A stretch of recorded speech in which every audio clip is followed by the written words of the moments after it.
Hello and welcome to On This Day. On this day we take events that happened on the day in question, today being the 10th of January. We look at some people who were born, some people who died, an event, and we finish with a fun fact, or a fact if you like. Might not find it very fun, so here we go. Anyway, so on the 10th of January then, in 1843, Frank James, an American outlaw, member of the James Young Gang, was born in Clay County, Missouri. Do you think he was annoyed that it was the James Younger clan and not the Frank James?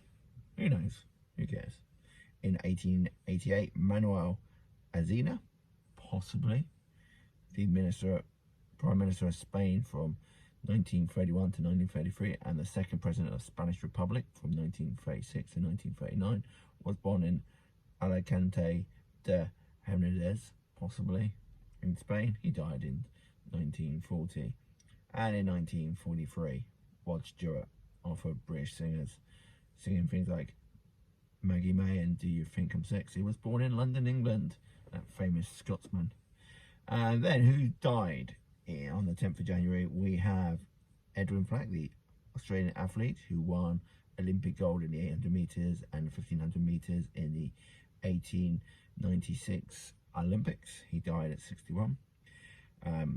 Gabrielle Coco Chanel, famous for being a French fashion designer, and also there's the perfume named after her, Chanel, of course, dies at the age of 87. And then in 2006 we lost David Bowie. David Robert Jones, English rock singer, songwriter, things like Space Oddity, Changes, Ziggy Stardust, the list goes on. Died of cancer at 69. Very sad.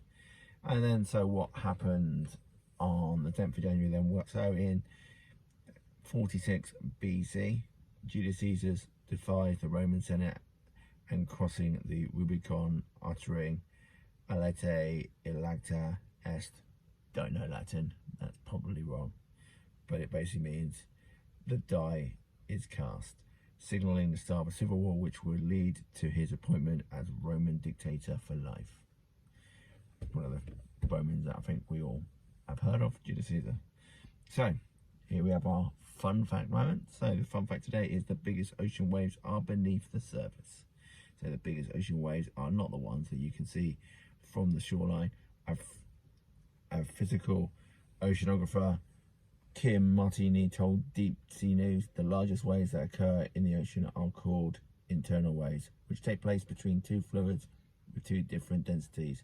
As these internal waves travel for thousands of miles, no less, they can grow up to 650 feet tall. So when you take two oceans, for example, let's have the Pacific and the Atlantic, where they meet at the south of South America, they've got different densities, and because they go down, I guess they hit against each other, and then I guess the motion forces that liquid to then go on, because that's how physics works, basically. Anyway, this has been On This Day, being the 10th of January today. Hope you're all well. The sun seems to be coming out and it looks like it's going to be quite blue today, which is good news. Anyway, do have a good day. Can you believe it's the 10th of January already? Everyone says that. It's like, well, days are gone, aren't they? There you go. Anyway, see you, bells.